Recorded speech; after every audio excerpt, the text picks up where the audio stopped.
Hacking is commonly associated with negative things, and for instance, online game hackers, not cool. However, console hackers sometimes come up with some pretty cool stuff. Hi folks, it's Falcon, and today on gameranx, 7 things PS4 hackers have accomplished. Just as a quick disclaimer before we get into anything, doing hacking stuff on the PS4 can have consequences. If they catch you doing it on an account, there's a good chance they'll ban that account. So just be careful with any of this stuff. We obviously can't condone it, but some of it is pretty damn interesting. With that in mind, let's start off with number 7. A man named Alexandro Sanchez is working on a PlayStation 4 emulator. Over the last 6 months, he's posted various video updates on it, including mapping the output to show exactly what modules have to be emulated, what modules can be simply run on a virtual machine, so on and so forth. But he's actually got the thing booting into safe mode. It of course throws him an error and tells him he needs to reboot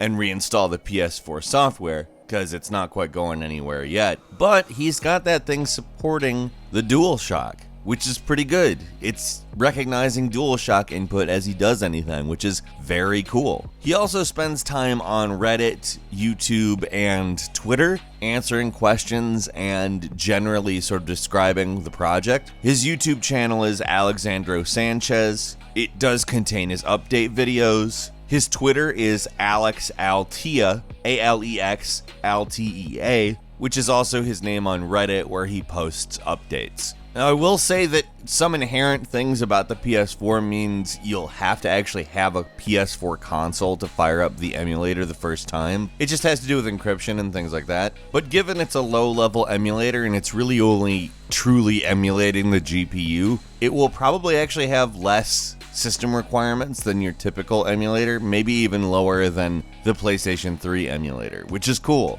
Coming in at number 6, you can now run Linux on the PS4, thanks to a gentleman named Valentin Brez, or Bryze. Forgive the mispronunciation if so. He's been gradually getting it working on more and more firmware, most recently getting it running on 5.01 and 5.05, and it will now work with PS4 Pro due to a kernel exploit that allows you to load this Linux installing tool. The tool he created is very simply called PS4 Linux Loader, and he has a compatibility list on his Twitter, which is at Valentin Bryze. Again, apologies for mispronouncing, if so, but that's VALENTINBREIZ. He regularly posts updates, and I can tell you right off, if your PS4 is formatted with a FAT file system, it won't work. You'll need to have it formatted differently than that. However, the USB stick you'll need to insert to your PS4 has to be formatted with a FAT32 file system, and although this has been a lot of numbers and a lot of semi-technical talk, the important thing is that basically allows people to do a lot of really cool things, including homebrew games on the PS4, but for a lot of people it's cool to just be able to run Linux at all on the system, and in the future we'll probably see some interesting stuff come from just that. Coming in at number 5, there's a PlayStation 4 remastered version of Parappa the Rapper, which is a fun game, might I add. But the remastered version actually turns out to be a PSP emulator. As it turns out, the reason why it looks so much better on the PS4 is you're actually able to swap out textures using this emulator with high-resolution textures. So really, the remastering, all it was just making high-resolution versions of the art and injecting it into the original PSP code, which is neat. And hackers with jailbroken PS4s have been checking in on what else works with this emulator. Hackers got games like Patapon and Loco Roco running, and various PS4 hackers have been working on essentially using this game to allow for the running of other games on the emulator on the PS4. Now what's interesting is that, in theory, teams of people could remaster any PSP game if they can get it running on the emulator and swap out high-resolution textures, which I think is cool as hell. Now you could have both upscales, upreses, technical remasters of games, or you could have modifications of the visuals of games, which I also find quite interesting to think about. People did this same thing back when they started releasing PS2 games via emulators, and in my opinion it puts a lot of ingenuity on display. Very cool. Coming in at number 4, remember when I was talking about how you can get Linux operating on your PS4? And how that could open up the doors for some fairly cool things? Well, did you know that if you have a Linux machine, you can make it into a Linux Steam machine? A modder by the name of OsirisX managed to get Arch Linux running on PS4 and then installed the Steam client. The footage he posted is of him playing Bastion,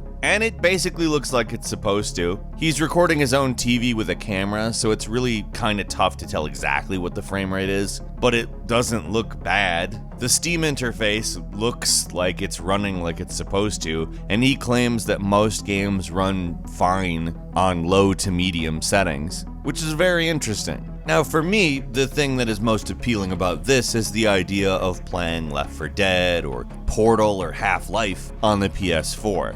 Coming in at number 3, kinda less cool things. A guy named Adam Mudd, a teenager, had been running a attack for hire business with a program he created when he was 16 called Titanium Stressor.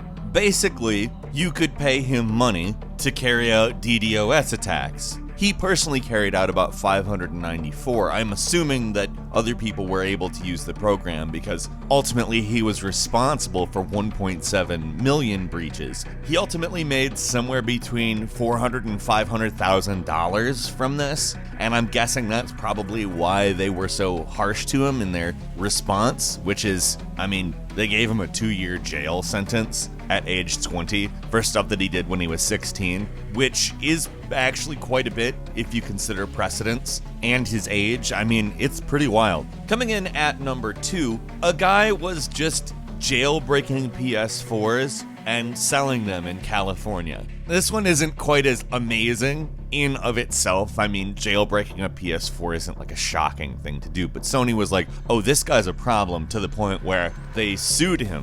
What he did was he would jailbreak games, load them up with copies of like Call of Duty World War II and God of War, and was just selling them on eBay, which is pretty frickin' brazen. Sony actually bought 2 of them to have proof that he was doing it, and he actually included instructions for how to install illegal copies of games to encourage people to quote-unquote enjoy all games free, which, I don't know, it's just how brazen it is. I find it funny. I'm not angry at this guy. Sony is some massive company, and I promise that they didn't clamp down on piracy by suing this guy. Going after a single individual honestly doesn't do anything about the actual problem, and I honestly just kind of find it funny more than anything else. Still, hey, if you're wanting to do something like this, don't do it on eBay.